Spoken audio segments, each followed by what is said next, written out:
Sorry. Thank you very much. So I will be, since this is Transformative Decisions, I'll be trying to transform your thinking about coronary disease. Because most of the time we really don't think about coronary disease. But let me start with the problem. The problem is poor long-term survival following lower extremity revascularization.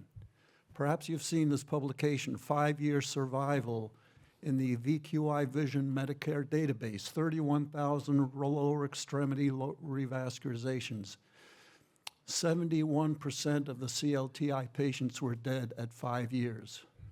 35% of the claudicants were dead at 5 years. This is much higher than we think. We were thinking it was 50% for CLTI. And what's interesting about this is we know that there are all kinds of coexisting morbidities, but 66% of these patients had no coronary disease noted on baseline evaluation. And we know that the primary cause of death is coronary artery disease. So what do the guidelines tell us to do? Well, basically, the guidelines tell us ignore coronary disease.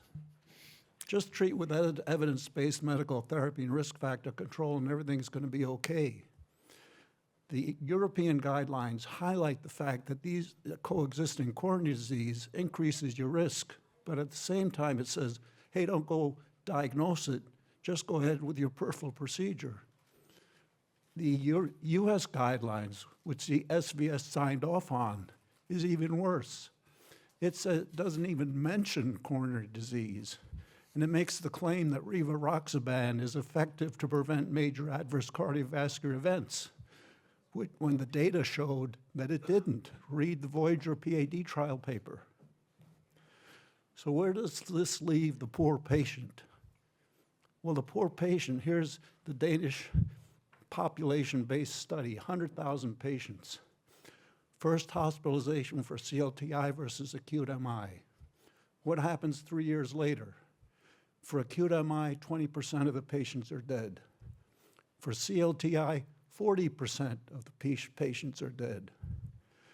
And what's the explanation for the difference in this paper? Well, the CLTI patient didn't take their medications.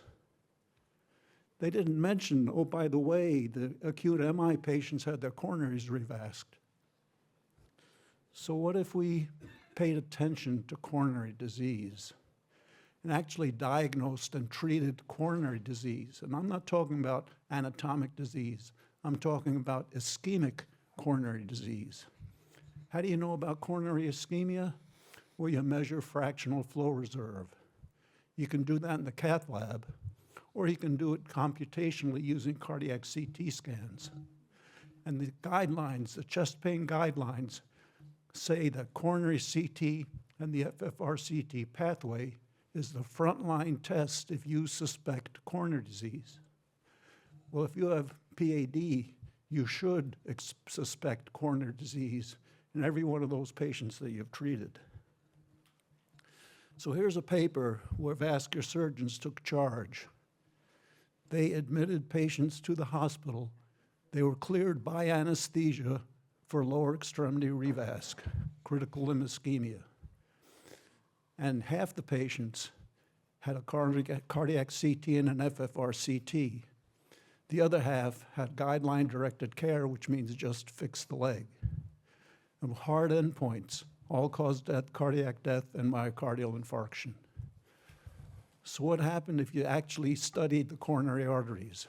Well, 2 out of 3 patients have lesion-specific coronary ischemia. Half of them have very severe ischemia. 8% have left main ischemia. 40% multivessel ischemia. These are all asymptomatic patients undergoing routine lower extremity revasc. Control patients, we don't know about this because we don't test them. So all of these patients had lower extremity revascularization, uncomplicated. They had they're low-risk patients. But after you fix the legs, once you now know about how extensive and diseased the coronaries are, you can refer that patient to cardiologists. The cardiologists or cardiac surgeons are happy to fix the vessels that need to be fixed. And 42% of the patients had selective coronary revascularization 1 to 3 months following their lower extremity revascularization. So what happened to these patients now 5 years later? You see all-cause death increases progressively, starting at 0 up to 47%. Whereas if you fix the coronary arteries, fix the diseased ischemic coronary vessels, you cut that mortality rate in half.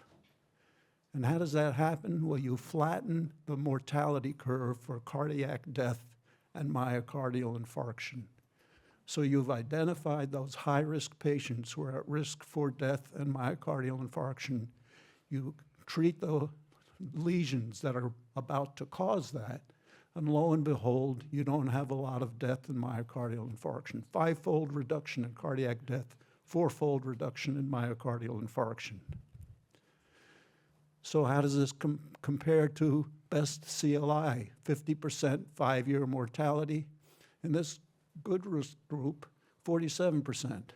But you reduce that mortality by half, 57% reduction in mortality, all-cause death, by fixing the coronary arteries that need to be fixed.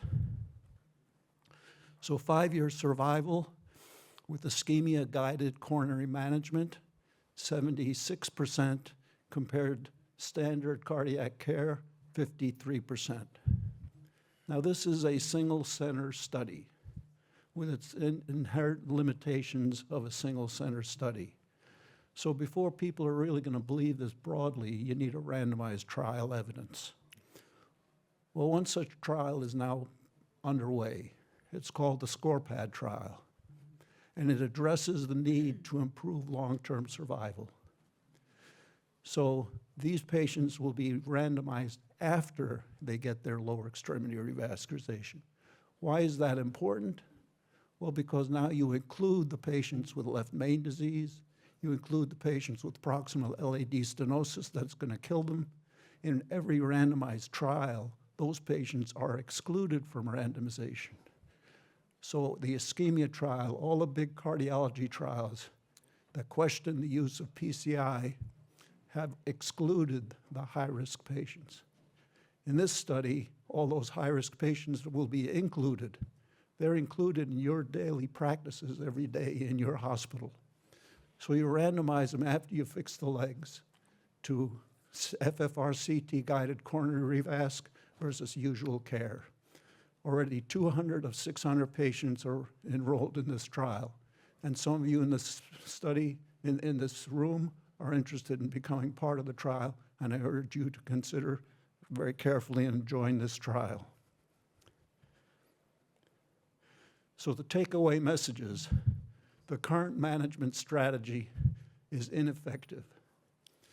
Non-invasive diagnosis of ischemia-producing coronary stenosis together with ischemia-targeted coronary revascularization can reduce the risk of adverse cardiac events and improve long-term survival of your patients.